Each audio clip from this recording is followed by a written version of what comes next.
স্বাগতম পপুলার 24 টিভির নিউজ আপডেটে। আমি রাইদা। চলুন দেখে নেওয়া যাক আজকের প্রধান খবরগুলো। আজকের প্রধান সংবাদ। ১.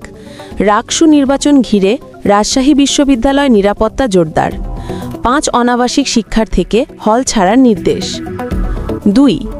চায়ের দোকান বসানো নিয়ে ঢাকা বিশ্ববিদ্যালয় ও ঢাকা কলেজের শিক্ষার্থীদের সংঘর্ষ। রাজশাহী বিশ্ববিদ্যালয়ে আসন্ন রাকসু, হল সংসদ ও সিনেট ছাত্র প্রতিনিধি নির্বাচনকে ঘিরে কড়া নিরাপত্তা ব্যবস্থা নেওয়া হয়েছে। বিশ্ববিদ্যালয় প্রশাসন, হল কর্তৃপক্ষ ও পুলিশের যৌথ অভিযানে আবাসিক হলে তল্লাশি চালানো হয়। গতকাল রাতে মতিহার হলসহ কয়েকটি হলে অভিযান চালিয়ে অনাবাসিক 5 শিক্ষার্থীকে হল ছাড়ার নির্দেশ দেওয়া হয়। নিরাপত্তা জোরদারে ক্যাম্পাসে অতিরিক্ত পুলিশ সদস্য মোতায়েন রয়েছে। রাজধানীর নিউ মার্কেট এলাকায় চায়ের দোকান বসানোকে কেন্দ্র করে ঢাকা বিশ্ববিদ্যালয় ও ঢাকা কলেজের শিক্ষার্থীদের মধ্যে সংঘর্ষের ঘটনা ঘটেছে।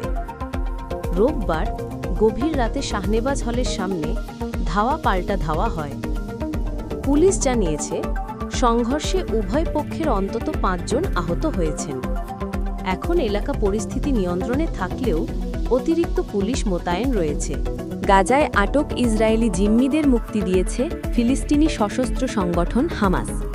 সোমবার সকালে রেডক্রসের তত্ত্বাবধানে প্রথম ধাপে 7 জন জিম্মি মুক্তি পেয়েছেন। ইসরায়েলি সংবাদ মাধ্যম জানিয়েছে, মুক্তিপ্রাপ্তদের নাম ও পরিচয় এখনও প্রকাশ করা হয়নি। ধাপে ধাপে আরও জিম্মি মুক্তির সম্ভাবনা রয়েছে বলে জানানো হয়েছে। দেশ বিদেশের সর্বশেষ খবর জানতে সাবস্ক্রাইব করুন আমাদের ইউটিউব চ্যানেল পপুলার 24 টিভি। আমি রাইদা বিদায় নিচ্ছি। দেখা হবে পরবর্তী সংবাদে।